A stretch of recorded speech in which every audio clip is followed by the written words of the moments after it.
Good afternoon, everyone. Welcome. Excited to have you.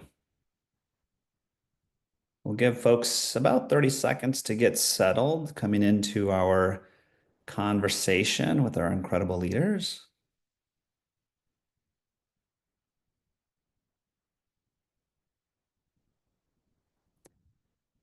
Great. Glad you all are here. Excited. I'm excited. You'll see folks join us, our panelists join us as we do really quick introductions. So welcome to this fireside chat. We have had conversations with each of our panelists today and excited to engage with them more as a group and with each of you. So first, let me just start. If you come off video there, Mr. David Cook of Learning Ecosystems Design, give us a wave. Glad to have you on, David. Thank you. Beth Rabbitt, CEO of the Learning Accelerator. Thanks for joining us, Beth. Aaron Schorn of Unrulr. Good to have you, Aaron. Thanks. And Keeanna Warren of Purdue Polytechnic High School. Thanks for joining us, Keeanna. If you can now join us in saying a bit about yourself, please in chat, introduce yourself. Who are you? What role do you serve? Which organization do you serve alongside? Where are you joining us from? We'll say hello to you in chat. Give you a few seconds to type that in.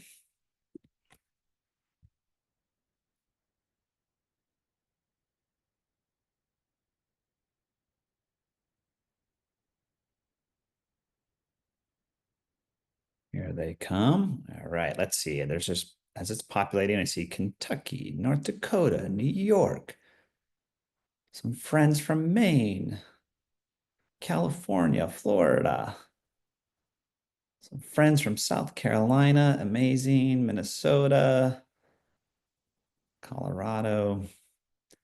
It's like a family reunion here. Glad you all are here. At the Aurora Institute, our mission is to drive the transformation of education systems and accelerate the advancement of breakthrough policies and practices to ensure high-quality learning for all. As you think about this and see our vision and our core values by which we serve and lean and collaborate and partner, what words stand out for you? If you don't mind adding in chat, as you think about the mission, vision, and our core values of the Aurora Institute, what aligns for you? What resonates for you? Thanks for including that in chat. And I love that you all are continue to say hello to each other.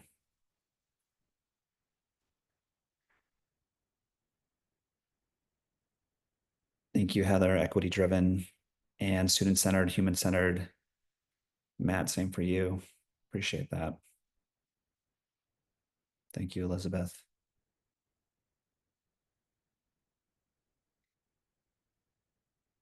Cutting edge, student-centered.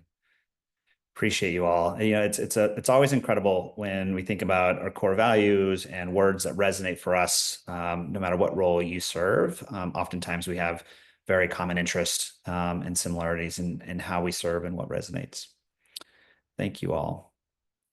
If you don't mind advancing the slide, please, Jasmine. At the Aurora Institute, we recognize that there's always an opportunity to do a land acknowledgement and recognize the histories before us. And I'm coming to you today from the land of the Wabanaki, whose territory encompasses what is known today as Maine, which is home for me, New Hampshire, and Vermont. So as we think about transformative practices, it's also important for us to ground ourselves in who we are and where we are. So appreciate the opportunity to do that land acknowledgement. If you don't mind advancing, please.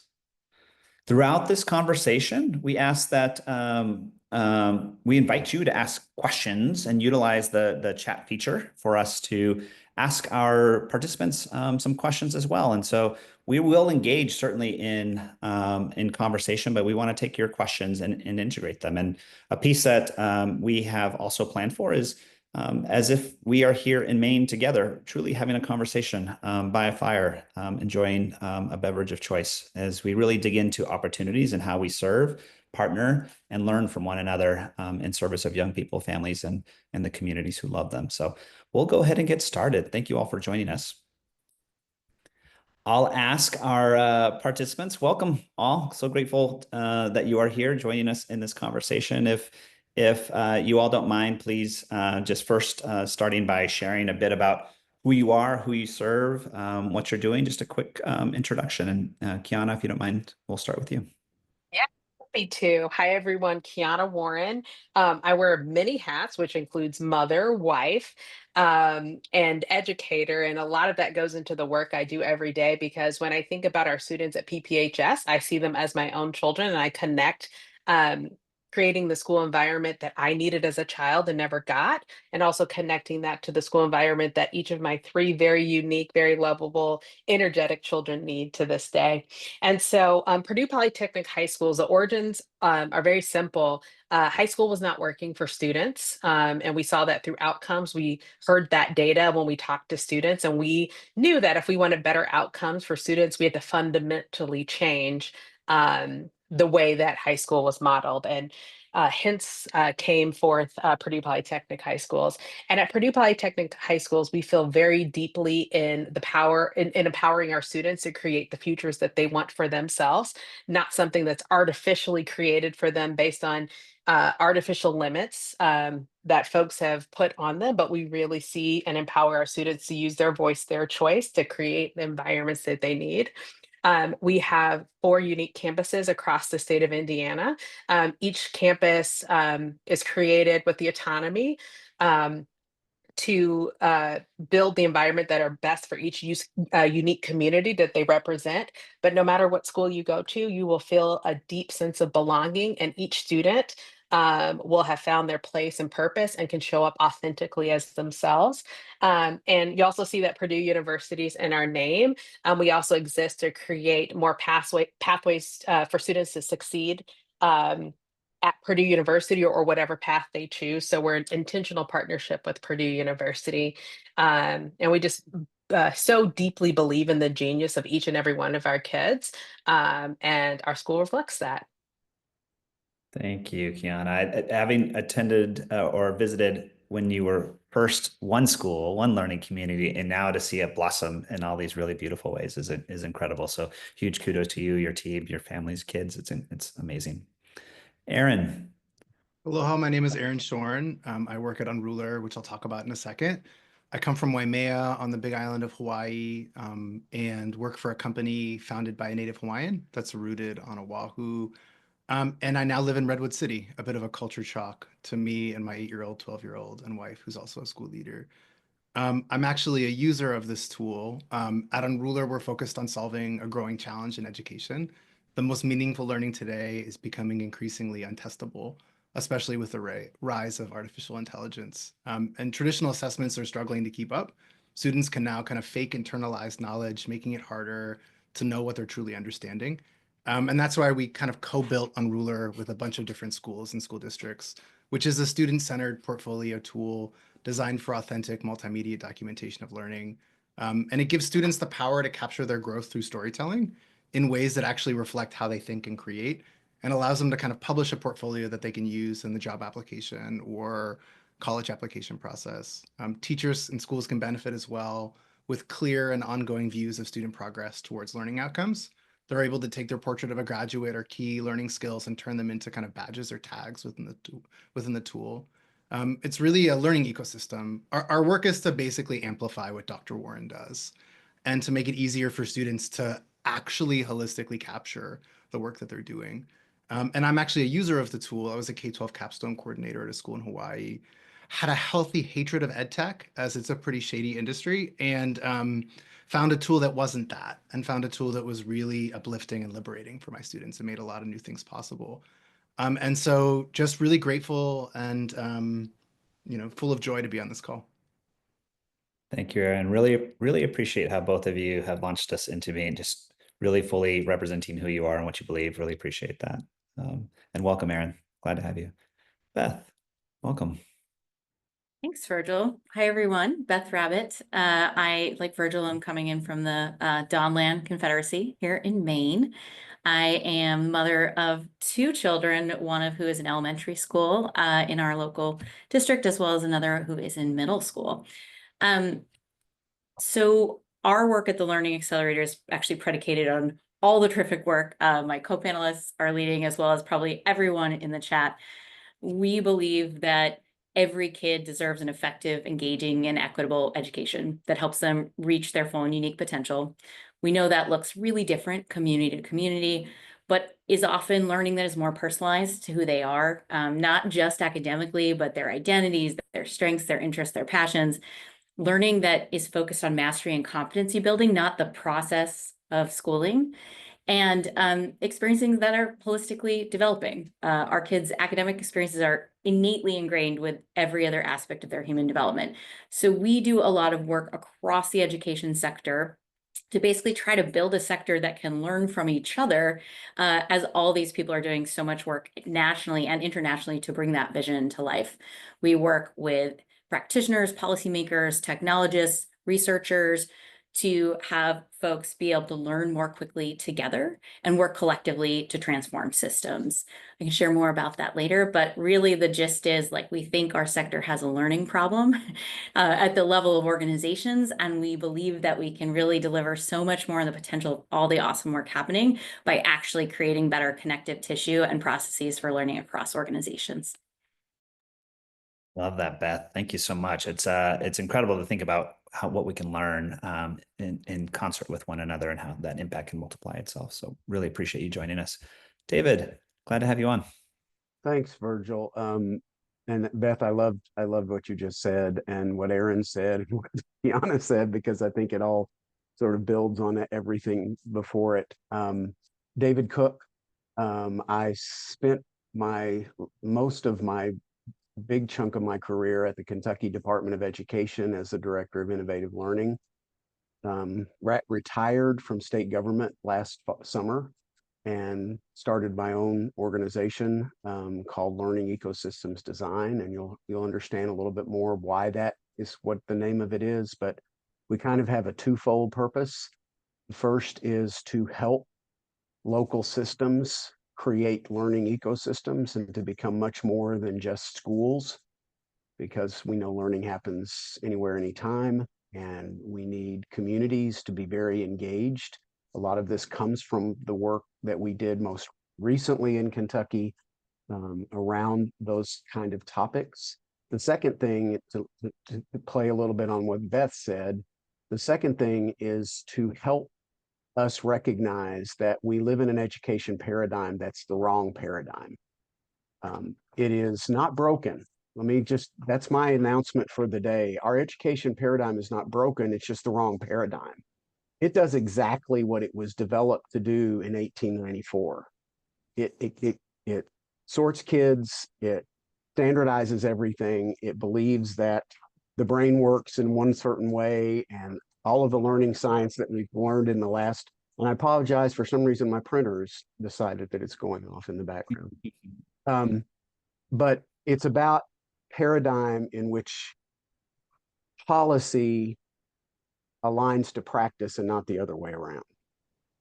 So we've got such great things going on in teaching and learning around this country. We've got competency-based education. We've got personalized instruction. We've got all the things, but all of that lives in a paradigm that's not right. And it measures the wrong things, and it thinks about the wrong things because it's thinking about things from deep in our past.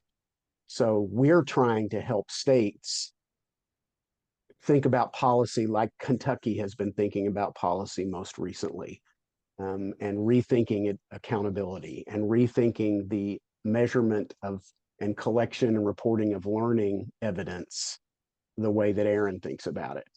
And instead of a very canned kind of approach of just sort of throwing things into an LMS or however you want to do it and just hoping it'll work. We have to align everything is what I'm basically getting at, Virgil. So I hope we can talk a little bit more about that a little bit later. Absolutely. I think our goal here is to be provocative. Let's get spicy about opportunities we can think about in service of our young people and families. And again, for our folks that are joining us remotely, please, we will ask your questions. If ideas, wonders, questions, problems of practice or opportunities of practice are coming up for you as you're hearing our panelists reflect, please feel free to include them in chat. We will absolutely address them throughout this session, and most definitely we'll have an opportunity at the end. And speaking of opportunities, Keeanna, at Purdue Polytechnic, as its leader and CEO, you all have established this 10-year target to give learners access and opportunity to change the world. I recall that coming together into fruition. Would love to hear more about it.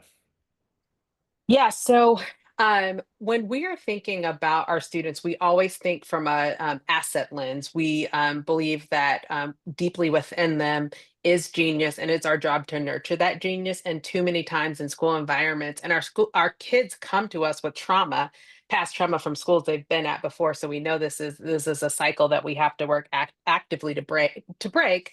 And some of the things we think about, like the most exciting thing to me is when I watch our young people and I'm like, I can't wait to work for Raina one day. I can't wait for Davion to be president of the United States. And so when I look at our young people, that is the vision that I see, and I treat them as such. And so one of the things I love about our schools is I'm CEO and some other world superintendent, whatever that role is.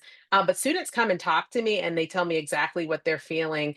And they're not looking to me for answers. They're looking to me to tell me ideas and things like that. And so stuff like that to me just warms my soul and tells me we're going in the right direction.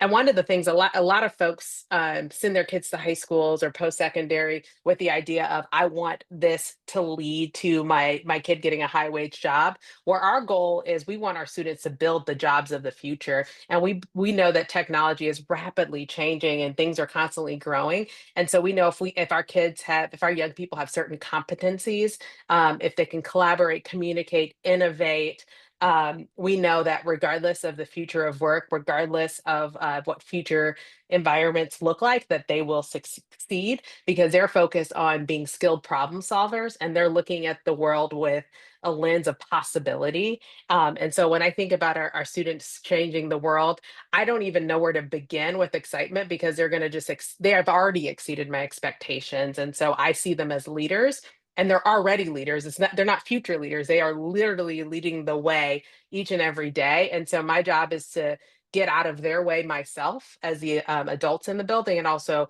brush away. I'm their protectors. Like anything that gets in the way of their genius, it's my job to block and tackle. Can I jump in, Virgil? Please. Just thank you. Thank you for that beautiful statement about your community and building it. And it reminds me of this quote by one of my favorite kind of American thinkers, Audre Lorde. And she says, "For the master's tools will never dismantle the master's house.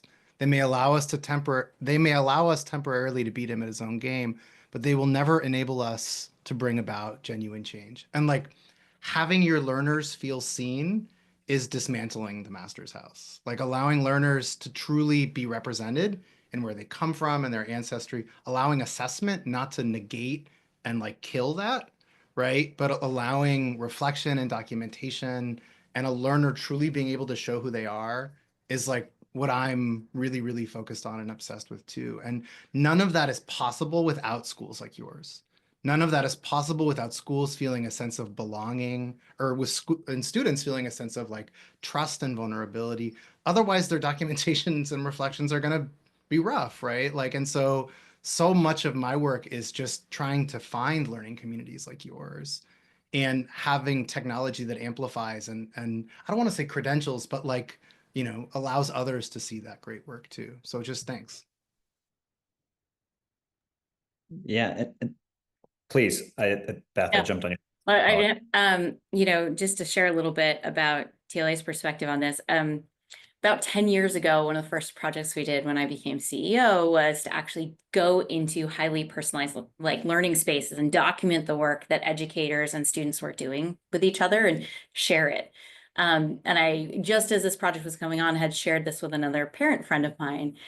And she said, "Wow, that looks like Starfleet Academy." Deep cut for those who might not know Star Trek, but this was a reference to like this future academy that kids would live in a world in which we were like traveling galaxies and, engaging with other extraterrestrial beings. And the thing that struck me in that moment is like, we feel like that future is so far off, but at TLA's perspective, like it exists today in schools like Polytechnic High School, in schools like Erin is working with. And a big part of the challenge that we have is one, we oftentimes don't know about it. And two, we don't necessarily believe that we are capable of reproducing it. And so a lot of work at TLA is about uplifting and showing people the future that already exists. It's about making the practices that innovative educators and leaders have already put into place super open and accessible, and helping people understand impact. The other thing that we do is create the spaces like this where folks who are working on that systems change and common problems can actually come together as a collective, whether that be through convening or even networked learning work. And then finally, a lot of folks can see it and then go like, well, does it work? Or how do we know? And so our team does a lot of leaning in to actually help folks who are doing the work tell the stories of their work and produce better evidence for work, because the research systems we have are extractive. They're not oriented to innovation. And oftentimes, as many have said already on the call, they're oriented towards a bunch of outcomes that are highly restrictive. So a lot of our work is like, how do we actually help people understand and to believe that this reality already exists for kids, and it should exist for every kid.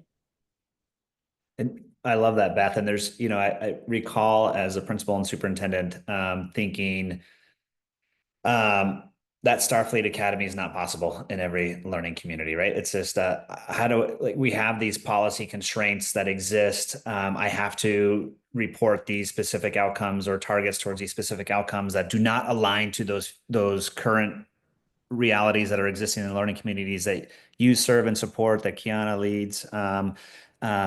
Like, how do we make this real? And then I meet people like David, who has for decades really been clearing the path and the policy path towards making this vision of transformative learning structures and opportunities a reality in every learning community. And just grateful. So David, like when you think about this work and your past work and your current work, like what continues to shine for you? What continues to resonate in hearing what we've heard so far? Yeah, it's just exact, Beth, that's my passion is I want systems to change. I want our paradigm to change so that the system supports what you're describing, because it doesn't currently. The things that are the big system level things are old, and they were designed to do something else. And they, as I've said before, they do it very well. But what we need, based on everything we know now about learning science, about everything, about our world, about technology, about AI, is that we've got to have a system that supports, that's learner-centered, that's equity-driven, and most importantly, to something Keeanna said, is an asset-based system. I am so tired of the deficit mindset that our current system has. Let's find out what kids do really well and get them to do more of those things, and not have us trying over and over again to try to get them to do something crazy that's not working, and we don't have a lot of evidence that it's worked. So my goal, my experience, and what I want to bring to this conversation and to everybody is to find out how to get states to think differently about accountability, like Kentucky has, to think differently about the local context. Kentucky has a term in their whole accountability model that's a system of systems. That's what we have to have. We can't create a single system that works, because contextually every district and every school is different. So we have to build something that allows for that flexibility. If folks who are joining us, I think there's an opportunity to have these conversations in your environments, but definitely visit Kentucky, hear what they're Department of Ed is doing in partnership with their learning communities and thinking about systems of systems is really, truly inspiring and incredible. We'll post some additional context in chat as well. And Beth, speaking, and you can plug, and Virgil, you can yeah. plug your, at the end, you're going to plug, right? Your next webinar or your next coffee feature is a Kentucky thing, right? Stay tuned. Stay tuned. Thank you for that. Yeah, absolutely. And you know, Beth, I want to come back and do a little bit of a shift into like some pieces that you and the team at the Learning Accelerator really have been digging into around AI and education transformation, because this room is full of educators that are leading beyond second order changes, really thinking boldly about what might be possible. And you are doing that also. You and your team are doing that. And we'll post an EdSurge piece where you speak about the latest executive order on artificial intelligence and what's to be done or not done in schools. Can you say more about how we're thinking or should be thinking about how we ensure tools like AI are both safe and how they can really create those transformative learning experiences? Like what's the secret sauce behind AI? If I had that total answer, we'd be having a different conversation right now, I think. But you know, what a moment to be in. AI has arrived. We do not have many choices about whether or not it exists. But like any education technology before us, we have a choice of whether like to be downstream of all the work that's happening or try as a sector to get upstream and shape our vision for it. Our team has been working on a number of AI initiatives, including actually a school teams AI collaborative, which bring together 19 teams from schools across the country who are prototyping with AI. We're also supporting a couple of entities that are actually using AI and tools in schools to understand impact and challenges to scale and so forth. So we're doing a lot of learning. And I think the most important message that I would like to give everyone today about AI is it is just another technology. It's a technology that's more akin to electricity than, for example, the telephone, but it is just another technology. And if we look to the past, we can predict the present and the future, which is that one, unless it is used in service of our vision for learning for kids and solving the problems that we have in making that vision real, it will be used to support the current and more forceful paradigm. Often, to Aaron's point, the market-based education technology sector paradigm. And so we really have to be advocating for the future that we want with AI rather than waiting for the tools to come that can help us make our current, visions real. The second thing that we're thinking a lot about right now is I was raised by a total quality control dad. And he also, his exciting childhood, you always to learn about the work, you talk to the people who are doing work. We need to organize as quickly as possible to support the people who are using AI in schools and systems to, one, quickly figure out what's working, what's not. Two, build capacity for understanding not just how the tools work, but not just how to use the tools, but actually how they work, because these are just robots and they break. And then three, we've got to organize to share collectively information as quickly as possible, because we talk about kids' futures and the future of the workforce shifting a lot, but one of the things that I saw recently that scared me is I was at the Holland IQ Future of Skills and Work Forum, and they presented a picture of all the industries that would be affected in terms of workforce by AI, and education was actually one of the lowest. And what that says to us is that those analysts believe that the current paradigm and ways of working in education are so strong that AI will not significantly impact how people are working in schools with kids. And that is something that we should be concerned about. So focus on our visions, organize for learning from the people who are best and equipped to learn and most proximate to our learners. And then make sure we're not making really silly mistakes like not closing the digital divides that exist for every technology that are going to keep any student living or working or learning in an environment that does not have adequate access, even the chance of stepping into the future that everybody else is going to be moving towards. Interesting. I mean, so I have so much to learn, so many questions, but I'm curious how Keeanna, David, in respect to your leadership and the work that you're supporting, how does what Beth shared come to life for you, or what questions are raised?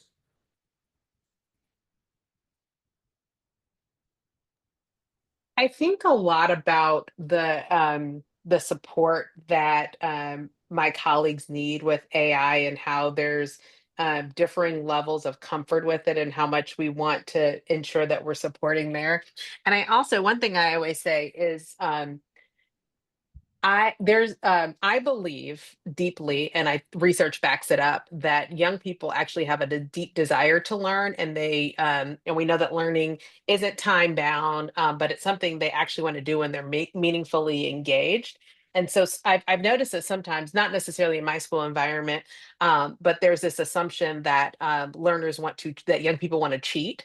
And so that comes up for me a lot. The idea that we want to make sure we're using AI in a way that's meaningful and doesn't assume again, going back to the positive intent and assume positive intent for our young people and that they actually do love to learn when it's engaging and done with brain science. And I also think about the importance of learning in relationship. We know that that's key. That's what research tells us. And so, the idea of the teacher is never going to go away because you still need that relationship. And as much as AI is getting really, really good, it's not the same as talking to someone and being in a relationship with someone. But I've noticed how, even in my own setting, we can use that technology to remove some of the tasks from teachers that are repetitive and not interesting so that teachers can have more time to be in relationship and more time to really support the learner in a meaningful and research-based way. So I love the idea of like, and that's one thing I constantly like to ask teachers, like, what is getting in the way? Because teachers deeply know it's best for their young people because they are in relationship. What is getting in the way of relationship? And let's move those tasks out and let technology take care of that, and we can continue to have those human connections. Yeah, and Virgil, to add to that, Keeanna, that's wonderful stuff. And Beth, I would say that one of the things that I have been in a lot of conversations with various people about, sometimes with Aaron, about the opportunities that AI, when I mentioned earlier that we've got in all these different system things we need to change, one of the things we need to change is how deeply are we assessing learning in a meaningful way. So, we don't do a great job. We've got these tests. We find out what kids know, quote, acquisition of knowledge, but we don't really have great ways to talk about, well, how did they get to the answer? How did they think about this? How was their learning applied? And I think AI is a wonderful place where we can use it to help teachers and students interact and provide feedback to each other so that the student can really talk about and think about, well, this is how I learned this. So I got to this solution, and it's not just that I got the solution, but how did I get to the solution? And AI is just this wonderful way of, it's a great process tool. We don't assess process enough in education. We assess outcome all the time. But there's part of the reason we get an outcome is the process that we took to get there. So I think AI has an incredible potential to be an amazing partner in that process of learning. I love what David's bringing up. Just jump in to offer a really concrete example from some work we're seeing happen in our portfolio of partners. The human attention span is pretty limited. And it is really tough to capture data and make sense of it, particularly when we're engaging in conversation. But yet we know that oral assessment is actually one of our best tools for getting into, people's thinking processes, particularly for our youngest learners. And so one of the things we're seeing that's really cool right now is, as a support for educators, as they are doing like oral assessment with kids to understand deep mathematical thinking, is actually using AI just as a mechanism to capture the data and make sense of the data. So an educator can then look at and go, okay, what have my students really learned here? Where might they need additional conversation or support? As an assist to educators, to Dr. Warren's point earlier, there are things that we haven't been able to do and haven't been able to scale that might actually be like really meaningful practices to try to scale now, particularly for those kids who have been least well served by our current means of assessment. Yeah, the piece I appreciate, if I can just jump in real quick about this conversation, is that you all are so very much clearly human-centered, learner-centered in just how you roll and how you function and how you lead and support learning communities, but also very much leaning into the science of learning, what brain science, brain development also shares with us. So combining that purpose and that commitment to the science of learning is just so incredible. And you do it so naturally. And Aaron, just coming to you, I mean, it's something that I've known also about you, is always leading with heart and purpose, while also creating tools and structures that help us as educators to do that in meaningful ways. And so, can you talk a little bit about, like, we certainly have incredible tools that are now we have access to, similar to Unrulr and digital portfolio, but those are so critical in my mind in helping to think about how we can continue to nurture that culture of strong agency for our young people, but also for our educators as well. Like, what is that, building on this conversation that Keeanna, Beth, and David have launched for us? Like, how might we continue to lean on technology to also help us all become much more human-centered and Yeah, purpose? the Department of Education in the last administration talked about AI as an e-bike for learners and learning communities, as something that can enhance and carry forward your work. And my intro to education was like project-based learning and allowing learners to build entrepreneurial projects and kind of have a K-12 epicycle of like learning these skills. So I love the idea of AI. I'm obsessed with AI because it calls into question, if we're being spicy here, all of the shitty educational practices that we have harmed youth and children with, right? From standardized testing, which I do see merit from, right? It creates an understanding of where learners are and where they're at, but it also is a harmful practice to students if that's the only thing that you're looking at. Why I love AI is because it calls into question the English assignments that we've been doing for generations, the social studies assignments, the kind of end of year resulting that usually is kind of harmful for kids.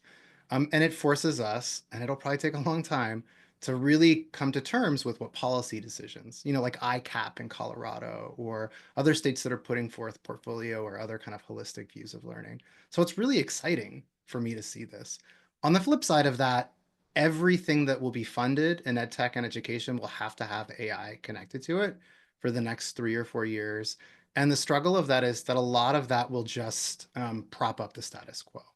And without naming names, almost all of the early fundees and successful companies have been tools that just make life a little less shitty for educators and students versus like holistically changing how we learn and how we document our learning too.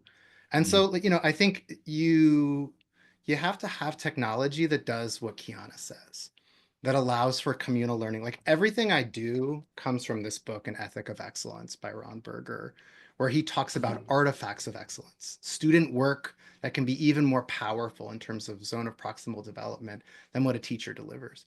So what I work on at Unrulr is both like a personal portfolio, but also a communal learning space where learners have access to each other's documentation and reflection.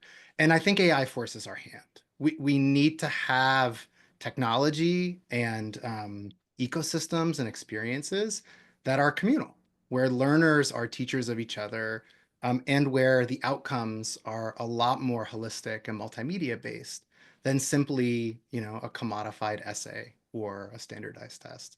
And, there's other amazing people in this space. Shout out to Spaces, Inkwire, a huge shout out to PlayLab, one of my favorite AI organizations that comes out of Teach for America's Reinvention Lab. There's really great kind of newer technologies that are emerging, but none of those will work unless there's a culture of documentation and reflection in learning communities. None of those will work unless you're doing what, Keeanna is doing, which is creating kind of both safe and brave spaces. And just, ending this rant, we realized that learning ecosystems in districts and schools needed more than lesson plans. They needed a kind of field guide for documentation and reflection. And we co-designed this really beautiful field guide with Angela Stockman, one of the foremost Reggio Emilia documentation experts in the world. And we're so proud of that, regardless of whether you use Unrulr or not. Just like, and I throw it in the chat because I want schools to embrace creating cultures of storytelling. And lastly, like, AI forces us to make sure that our graduates are impeccable storytellers of themselves and each other, that they're kind of journalists of their learning, and that they have metadata that they can kind of share in whatever creepy AI future we're moving towards. And so I think like that's a really core part of, I think, what schools start building into their spaces. Please stop holding back, people, and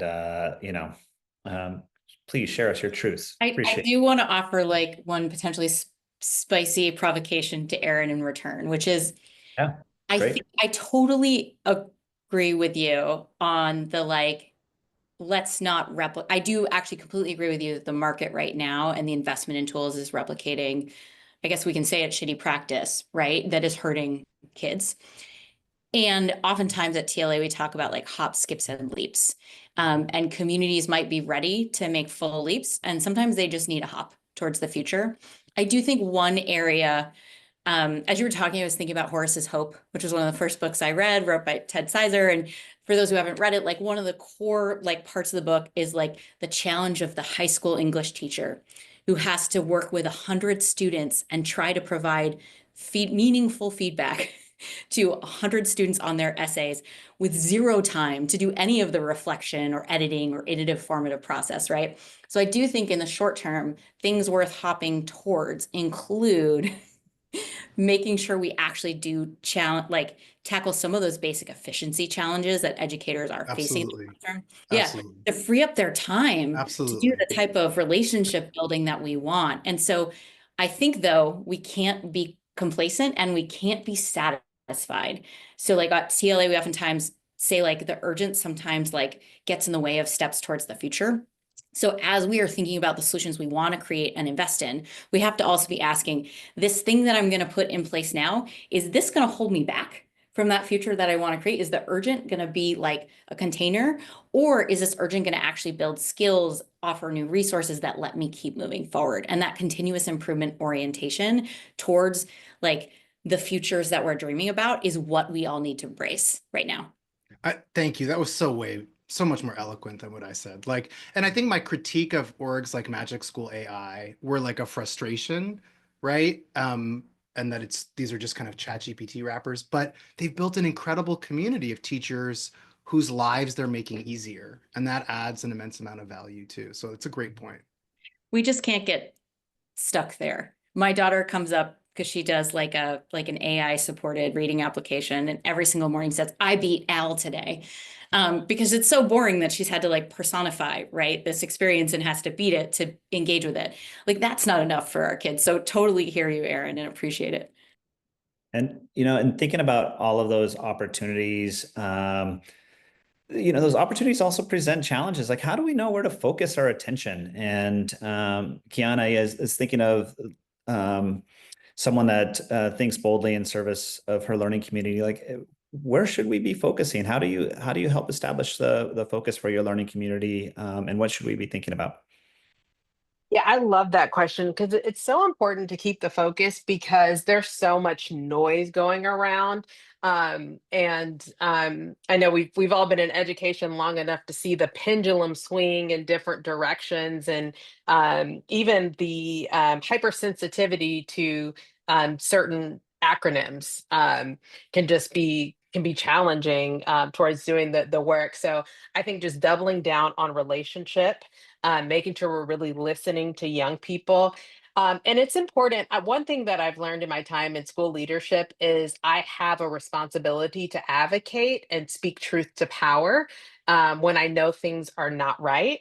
And one thing I've really learned over time, the power of empowering young people to do their own research, because it's not our job to teach students what to think, but it is our job to teach them how to think and how to support their ideas with evidence. And so making sure we put them in front of their their legislators and put them in front so that they can advocate for the things that are important to them.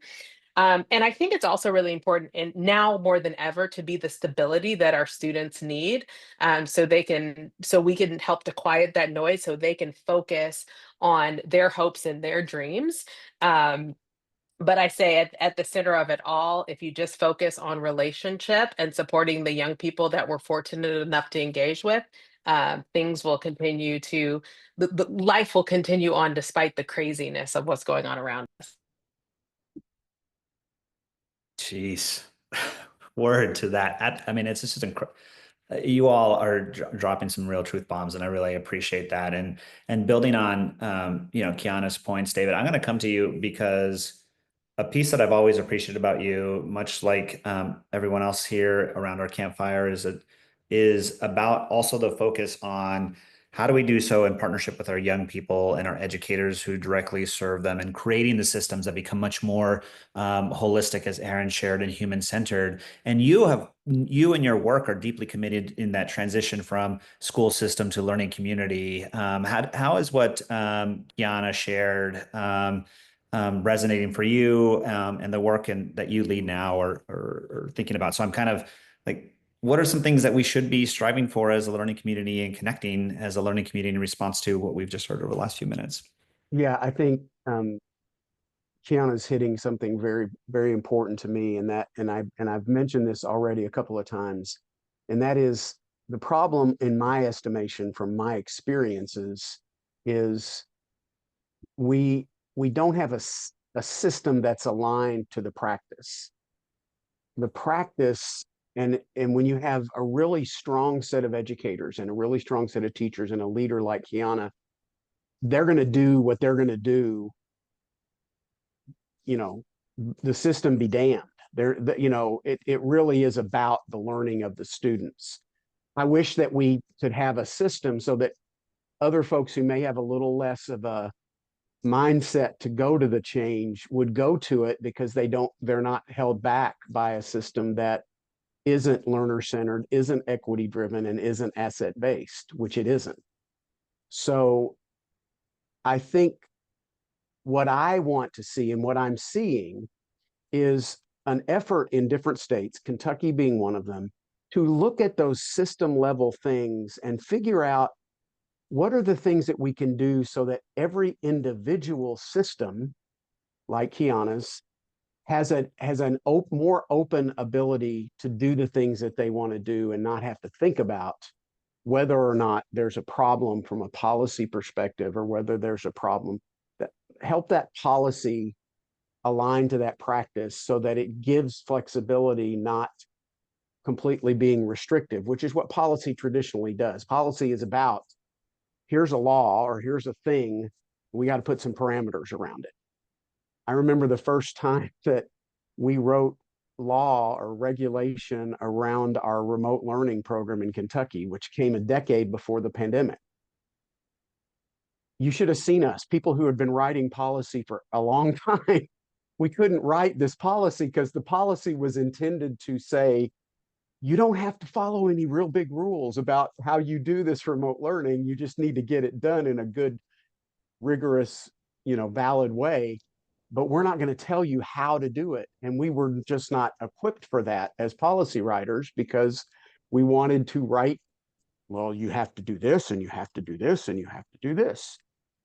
So I guess what I'm saying is there's a lot of great things going on in Kentucky with accountability, and thinking about accountability in a systems of systems kind of way, thinking about accountability in a way that allows local communities to create accountability structures that fit them and their context, while not removing the requirements and the needs that we have at the state and federal level.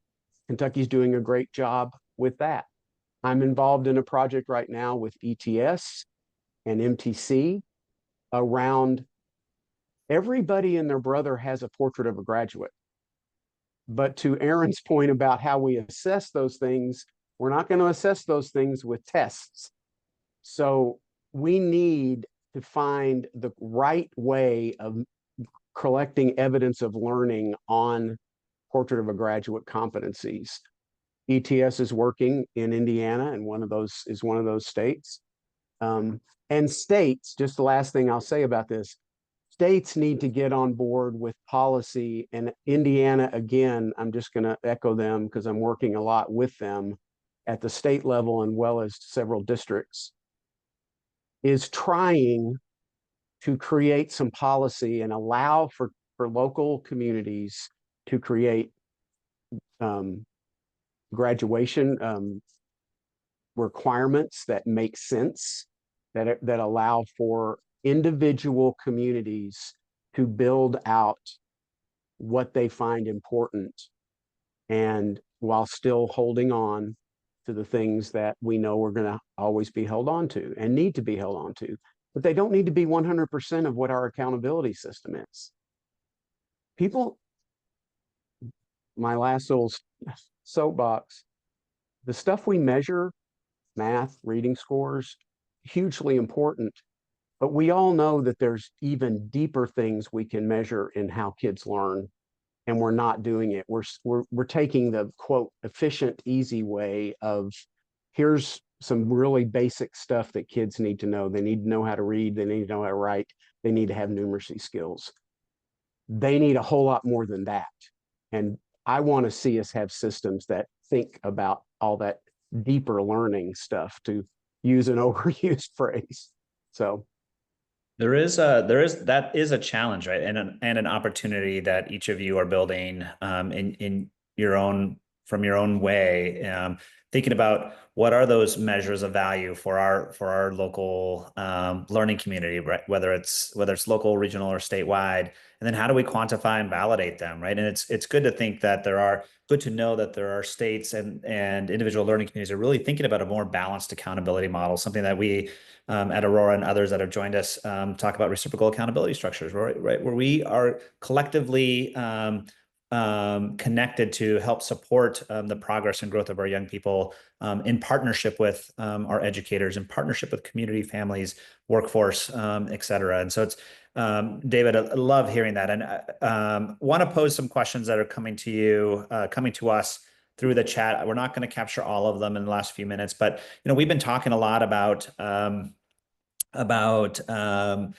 competency-based structures, personalized learning structures, those that are very holistic, focused on a culture of agency that shows up in a variety of ways, and we engage and include in a variety of ways, while also recognizing that across the country, there's a huge focus on the science of reading, numeracy commitments. Like how do we maintain that commitment to personalization and competency-based structures, recognizing that evidence of learning can show up in a variety of ways when we build systems this way? So like, how do we recognize that while also making sure we're developing those foundational blocks? I think you create programs like capstones in 5th, 8th, and 12th grade, right? You can't do entrepreneurship education or experiential ed, or you struggle to if students don't have technical skills, if they can't read and write, if they also don't have human skills, if they can't engage and collaborate with each other. So I've always been obsessed with like a performance-based academic experience, right? Whatever the language is, capstones, senior projects, 5th grade projects. And I get to work with one of the coolest schools in the world, and I definitely want to work with Purdue Polytechnic High School. But Canyon City High School is a remarkable school, 2 hours outside of Denver.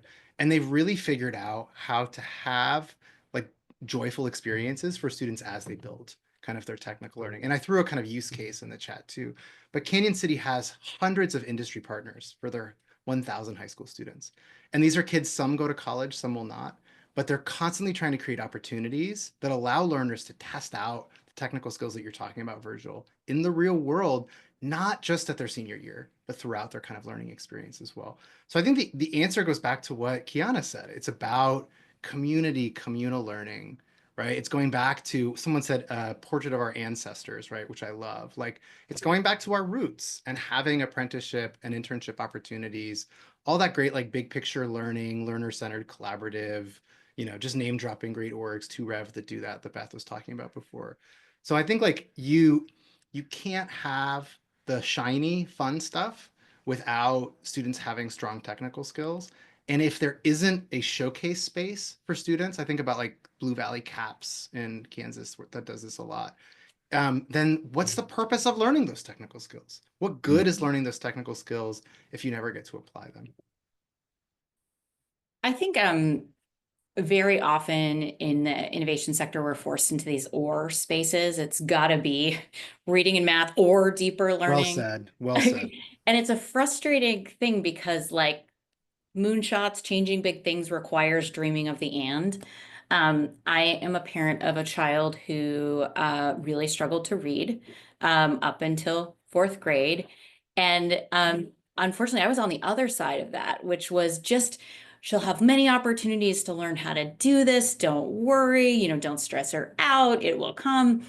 And so I will say, it's also really, really important that as we're thinking about these deeper demonstrations, that we also do use the tools that we have to help kids get access to learning at critical points. Because as we all know, like entering fourth grade, I went, oh no, this is the year when the virtuous versus vicious cycle of like not being able to read happens. And so I think being able to brace and go like, we can use all these great tools to do better screening for learning differences. We can actually take some of like the rote, science learning stuff and make it more automated, make it more targeted, more personalized. I think we can do that. I think it does require, particularly for those of us who are focused on deeper learning innovation, to lean in and remind people very clearly that we still care about those foundational skills, while also challenging all of us to say, like, we can do both. This like abundance mindset we need versus the scarcity place we live in is so real. And what I'm excited about is there are so many amazing educators and schools across the country that are showing it's possible. Yeah, Beth, I 100% want to echo what you're saying. I think we often have an or mentality. I think what Kentucky has been doing is the and of conversation about accountability and saying that all of these things are important. So we're not asking somebody to give up something to do something else. We're reminding them that all of these things have to be done. And I would just want to, since Aaron opened the door to name dropping, I want to shout out an organization that is making probably one of the most significant changes in their world, and that is the Carnegie Foundation. And Keeanna's nodding because Keeanna's one of the folks involved in all of this. But for that organization to basically say the thing they've lived on since 1906 is now not what they're going to live on anymore, that's huge. And that changes, a lot of educators are going to rethink things when they see Carnegie giving a lot of effort to deeper learning and a lot less effort to, oh, look, Beth Rabbitt sat in a classroom for this many hours and this many minutes and got a credit in a particular course. So just a big shout out to Carnegie for all the work that they are really embarking on right now. And David, shout out to like Laura Slover. ETS. Yes. And Yes, thank you. And like people that are recommitting to this stuff too, because you're right. Yeah, Susie Bell at MTC, everybody is making a huge change there. I appreciate you sharing Carnegie's commitment, because so many folks, and even our policy language, is structured around Carnegie units, right? And for the original organization to say, this is wrong, actually, we can do better in service of young people, speaks volumes. And there are many of you in chat and on this panel who have been advocating for new paradigms in a variety of ways. And if I can advance the slide a little bit, and speaking of additional folks, everyone here and others, you'll find them on our YouTube channel, just speaking about this very work from their own perspectives. And also, we invite you, if you could advance the slide, please, Jasmine, and continuing to deepen our understanding. Like, we have a webinar coming up next where many of you have heard about Kentucky from David, and we'll do a deeper dive here with Lori Guyon, our competency works director. We'll really dig into, like, what is that work that's happening there, and let's continue to learn more about those policy opportunities. And then if you can advance one more, please, for us. Everyone that is in chat, everyone who's joining us and listening in, these conversations are what happened at our symposium, which will happen this October 25th through the 28th in New Orleans. These are the types of conversations that happen in hallways, in sessions, in keynotes, on the way to a lovely restaurant meal in New Orleans. Please, we encourage you to share your wisdom, just as Aaron, Keeanna, David, and Beth have done for us today. because it's each of you that are really inspiring those transformative shifts, those transformative changes, those commitments similar to the organizations represented here and those that were shouted out today as well. Just truly grateful. Thank you, Beth, David, Keeanna, Aaron. Appreciate you for sharing your wisdom, your purpose, and your spiciness in your own human-centered way. Really appreciate you. And for everyone else, your feedback is critical. It's how we grow. It's how we continue to serve and bring tremendous knowledge to you. So thank you for the opportunity to grow alongside you. Thanks all.